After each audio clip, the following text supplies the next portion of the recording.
Hi, welcome to love talkies. Heart beat episode 8. ఫుల్గా drink చేసి వచ్చిన మిహిరా అర్ధరాత్రి రక్తపు వాంతులు చేసుకుని నీరసంగా వచ్చి బెడ్పై వాలిపోయింది. అలానే ఉంటే ఏమైపోతానో అనుకున్న ఆమె వెంటనే మొబైల్ తీసి సుబ్బు నెంబర్కి డయల్ చేసింది. కాస్త డ్రింక్ చేసి డీప్ స్లీప్లో ఉన్న సుబ్బు అతి కష్టం మీద ఫోన్ లిఫ్ట్ చేసి హలో అని అన్నాడు. ఆ మాటతో hello Subbu, emergency, please help me అని అంది మిహిరా. ఇప్పుడేం ఎమర్జెన్సీ, సరే వెయిట్ అని నిద్రలోనే ఆమె కాల్ కట్ చేసిన సుబ్బు వెంటనే అనురాగ్కి కాల్ చేశాడు. ఇంకా నిద్రపోకుండా తన రూమ్లో కూర్చొని కొత్త డీల్కి సంబంధించిన ప్రాజెక్ట్ ఫైల్ చెక్ చేస్తున్న అతను సుబ్బు నుంచి ఫోన్ రావడంతో నుదురు చిట్లించి ఈ టైంలో వీడు ఫోన్ చేస్తున్నాడేంటి, నిద్రపోతే కనీసం పైకి లేకడానికి కూడా వీడి బద్ధకమే అని అనుకుంటూనే ఫోన్ లిఫ్ట్ చేసి హలో చెప్పు సుబ్బు అని అన్నాడు. రాగ్, నీ మాజీ భార్య ఫోన్ చేసింది, ఏదో ఎమర్జెన్సీ అట, వెళ్ళి చూడు అని చెప్పి వెంటనే కాల్ కట్ చేశాడు సుబ్బు. ఆ మాటతో షాక్ అయిన అనురాగ్, వీడొకడు నిద్రపోతే చాలు ఎవరు ఎక్కడ చచ్చినా పట్టించుకోడు అని చిరాగ్గా అనుకొని హడావుడిగా లేచి మిహిరా నెంబర్కి కాల్ చేశాడు. కడుపు పట్టుకొని పడుకొని ఉన్న మిహిరా కాల్ రావడంతో ఎవరు కాల్ చేశారో కూడా చూడకుండా వెంటనే ఫోన్ లిఫ్ట్ చేసి సుబ్బు ప్లీజ్ త్వరగా రా, నాకు కడుపులో చాలా నొప్పిగా ఉంది, బ్లడ్తో వామిట్స్ కూడా అవుతున్నాయి, అసలు మాట్లాడే ఓపిక కూడా లేదు అని ఏడుస్తూ చెప్పింది. దాంతో వెంటనే ఆ రూము దగ్గరికి వెళ్ళిన అనురాగ్ కాలింగ్ బెల్ కొట్టాడు. కానీ డోర్ ఓపెన్ అవ్వలేదు. మళ్ళీ డోర్ బెల్ కొడుతూనే ఉన్నాడు. అయినా మిహిరా డోర్ ఓపెన్ చేయలేదు. దాంతో పరిగెత్తినట్లే కిందకి వెళ్ళి రిసెప్షన్లో మిహిరా రూమ్ నెంబర్ చెప్పి ఎమర్జెన్సీ కీ తీసుకుని మళ్ళీ పైకి వచ్చి రూమ్ డోర్ ఓపెన్ చేసిన అనురాగ్ లోపలికి వెళ్ళి అప్పటికే కింద పడిపోయి ఉన్న మిహిరను చూసి షాక్ అయ్యాడు. దాంతో కంగారు పడుతూనే ఆమె దగ్గరికి వెళ్ళి మిహిరను ఒడిలోకి తీసుకుని మిహిరా అంటూ పిలిచాడు. కాని మిహిర నుంచి ఎలాంటి రెస్పాన్స్ రాలేదు. దాంతో ఆమె ముఖంపై ఒంటిపై పడిన బ్లడ్ను తుడిచేసి 2 చేతులతో ఆమెను ఎత్తుకొని బయటికి తీసుకొస్తుండగా అప్పటికే ఎదురొచ్చారు హోటల్ స్టాఫ్. అందులో ఉన్న మేనేజర్, సార్ మేడంకేమైంది అని కంగారుగా అడిగాడు. ఇట్స్ అన్ ఎమర్జెన్సీ, తనని హాస్పిటల్కి తీసుకెళ్లాలి, త్వరగా కారు తీయండి, క్విక్ అని అరిచాడు అనురాగ్. దాంతో మేనేజర్ హడావుడిగా పరిగెత్తుకుంటూ బయటికి వెళ్ళి హోటల్ కారు తీసుకువచ్చాడు. మిహిరని ఎత్తుకొని బయటికి వచ్చిన అనురాగ్ ఆమెతో సహా కారెక్కగానే ఆ కార్ స్పీడ్గా వెళ్ళి హాస్పిటల్ ముందు ఆగింది.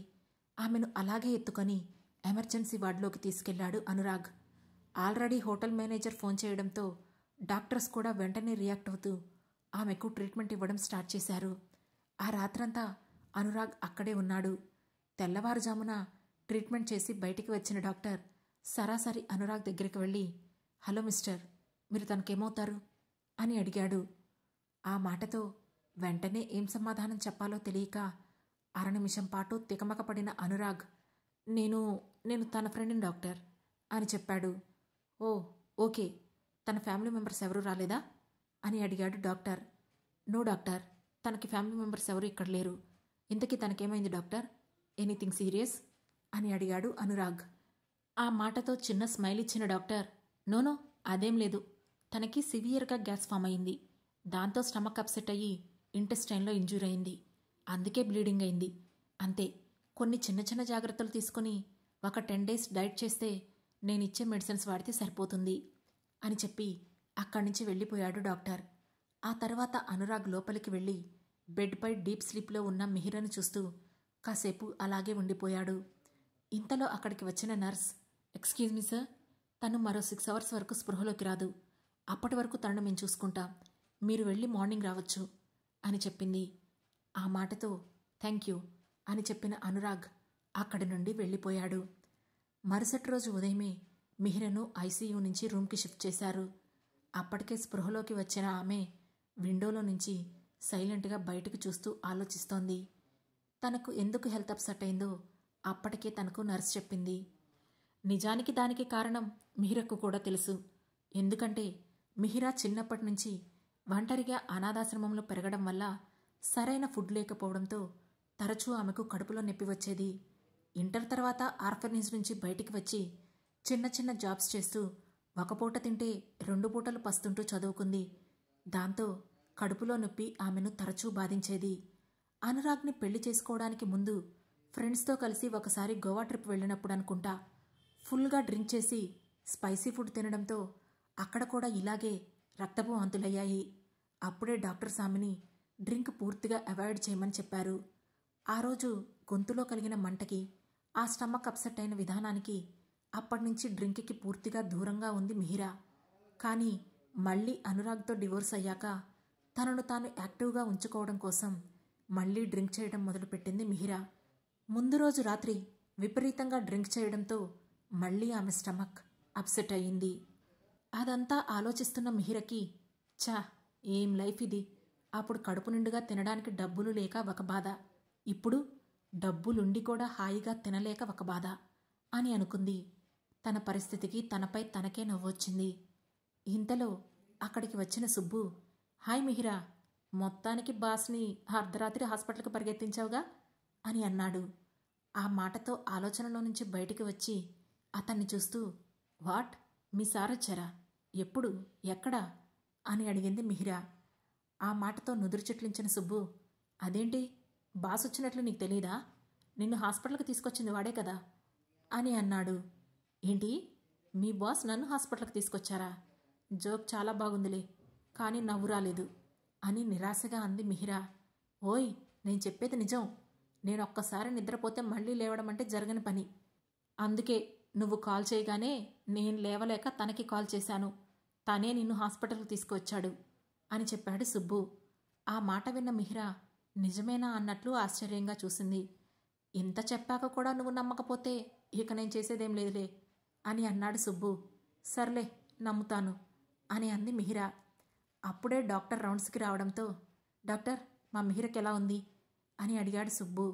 షీ ఈజ్ ఫైన్, బట్ ఈరోజు రేపు ఫ్లూయిడ్స్ ఎక్కించాలి, సో హాస్పిటల్లోనే ఉండాల్సి ఉంటుంది. అండ్ తను ఓ 10 days non veg, spicy and junk food మానేసి బటర్ మిల్క్, వెజిటబుల్స్ తినాలి. అలా అయితేనే తనకి సెట్ అవుతుంది, లేదంటే తన కడుపు డస్ట్బిన్ అవుతుంది అని నిర్మోహమాటంగా చెప్పేశాడు డాక్టర్. ఆ మాటతో మిహిరా కళ్ళు తేలేస్తే సుబ్బు ముసిముసి నవ్వులు నవ్వుతూ, ఓకే డాక్టర్, థ్యాంక్స్ అని చెప్పాడు. డాక్టర్ అక్కడి నుంచి వెళ్ళిపోగానే పెద్దగా నవ్వేశాడు సుబ్బు. ఓయ్ సుబ్బు, నువ్వు నవ్వొద్దు, అస్సలు నీకు ఆ రైట్ లేదు అని అంది మిహిరా. ఆ మాటతో నవ్వాపుకుంటూ, విన్నావు కదా, no junk and spicy food, only buttermilk. నీకు ఆ స్మెల్కే కడుపులో తిప్పుతుంది కదా. పక్కనెవరైనా పెరుగు, బటర్ మిల్క్ తీసుకుంటూ ఉంటేనే నువ్వు లేచి వెళ్ళిపోతావు. మరి ఇప్పుడేం చేస్తావు అని అడిగాడు సుబ్బు. చెయ్యడానికేముంది, ఎప్పటిలాగే ఒక 1 week మెడిసిన్స్ తీసుకొని కాస్త డైట్ ప్లాన్ చేసుకుంటే సెట్ అయిపోతుంది అని క్యాజువల్గా చెప్పింది మిహిరా.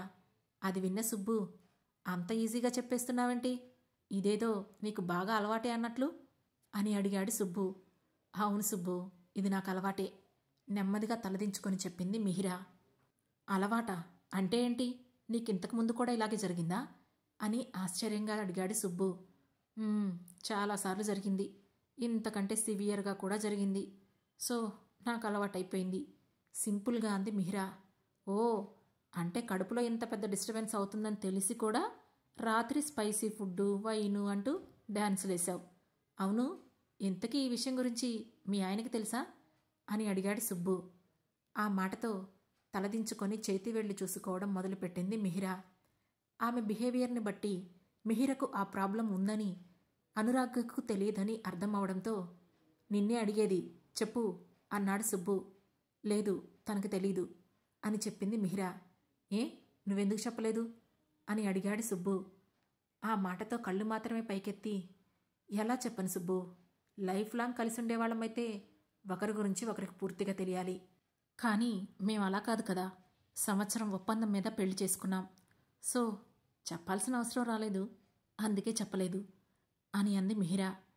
అంతా విని చిన్నగా నిట్టూర్చి, గొప్ప భార్య, గొప్ప భర్త.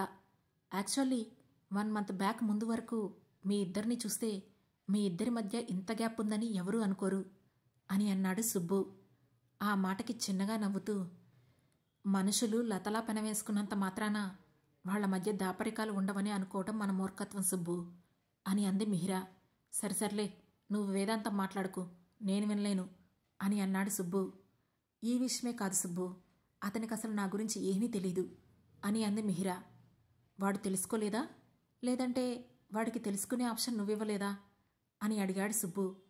ఆ మాటకి చిన్నగా నవ్వి, రాగ్ నా గురించి ఆలోచించాలి, అన్నీ తెలుసుకోవాలని నేను గనక ఆశపడితే నాకు ఈ గ్యాస్ట్రిక్ ప్రాబ్లంతో పాటుగా హార్ట్ ప్రాబ్లం కూడా స్టార్ట్ అవుతుంది అని అంది. ఆ మాటకి సుబ్బు కూడా చిన్నగా నవ్వాడు. ఇంతలో ఎక్కడి నుండో మొబైల్ రింగ్ వినిపించేసరికి ఇద్దరూ ఒకరి ముఖం ఒకరు చూసుకొని వెంటనే డోర్ వైపు చూశారు. అక్కడ అనురాగ్ నించొని కనిపించాడు. అప్పటి వరకు వాళ్ల మాటలు వింటూ డోర్ దగ్గరే నించున్న అనురాగ్ మొబైల్ రింగ్ అయింది. వెంటనే అతను తన పాకెట్లో నుంచి మొబైల్ తీసి అందులో కనిపించిన నెంబర్ని చూశాడు. వెంటనే అతని ముఖంలో నవ్వు కనిపించగా హ్యాపీగా ఫీల్ అవుతూ ఫోన్ లిఫ్ట్ చేసి, hello Maya, how are you అని మాట్లాడుతూనే అక్కడి నుంచి పక్కకు వెళ్ళాడు. మాయా ఆ పేరు వినగానే అనుకోకుండానే మిహిర ముఖం చిరాగ్గా మారిపోయింది. ప్రపంచంలో మిహిరకు నచ్చని ఒకే ఒక్క పేరు మాయా. నిజానికి మాయా, మిహిర ఇద్దరూ ఒక్కసారి కూడా ఒకరికి ఒకరు ఎదురుపడింది లేదు. కానీ మాయా అనురాగ్కి కాబోయే భార్య. అనురాగ్ తాతగారి కారణంగా ఆమె స్థానంలోకి మిహిర వచ్చి చేరింది. ఇప్పుడు మిహిర తప్పుకుంది కాబట్టి ఇక తిరిగి అనురాగ్ భార్య స్థానంలోకి తాను రావడానికి మళ్లీ అనురాగ్ లైఫ్లోకి మాయా వచ్చింది అని అర్థం చేసుకుంది మిహిర. దాంతో ఆమె మనసు మళ్లీ కోపంతో బగబగా మండిపోతోంది. ఆ తర్వాత ఏం జరగబోతుంది? అనురాగ్ లైఫ్లోకి మాయా వస్తే మిహిర పూర్తిగా తప్పుకుంటుందా? అనురాగ్, మిహిరల జీవితం ఏ మలుపులు తీసుకోబోతుంది? ఆసక్తికరమైన కథనంతో మిమ్మల్ని ఆకట్టుకుంటున్న ఈ హార్ట్ బీట్ స్టోరీలో నెక్స్ట్ ఏం జరుగుతుందో తెలుసుకోవాలంటే వెంటనే మా లవ్ టాకీస్ ఛానల్ను సబ్స్క్రైబ్ చేసుకొని హార్ట్ బీట్ స్టోరీలోని నెక్స్ట్ ఎపిసోడ్ను వినండి. మా ఈ కథ మీకు నచ్చినట్లయితే లైక్ చేసి, షేర్ చేసి, కామెంట్ చేసి హై పాయింట్స్ను కూడా ఇవ్వండి. Thanks for watching.